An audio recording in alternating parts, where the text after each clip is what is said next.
আলাইকুম রহমতুল্লাহ, সবাইকে স্বাগতম আজকে আমাদের ড্রাগন বাগানে, ব্যাচেলার্স গার্ডেনে। তো আজকে সকাল ফজরের সময় দেখুন আমাদের ড্রাগন ফুলটি কত সুন্দর করে ফুটেছে। মাশাল্লাহ মাশাল্লাহ, আমি রাত্রে ভিডিওটা দেখাতে পারিনি। দেখেন কি বিশাল বড় একটি ফুল। আপনারা জাস্ট আমার হাত দেখলে বুঝবেন কত বড় একটি ফুল ফুটেছে। দেখতে পাচ্ছেন? মাশাল্লাহ, খুব সুন্দর একটি ফুল। আমরা ফুলটিতে পরাগায়ন করে দিব ইনশাল্লাহ কিছুক্ষণের মধ্যেই।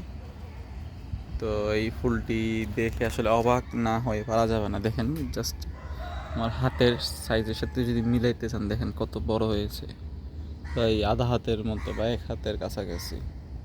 তো এই হচ্ছে অবস্থা আর কি। আসসালামু আলাইকুম রহমতুল্লাহ।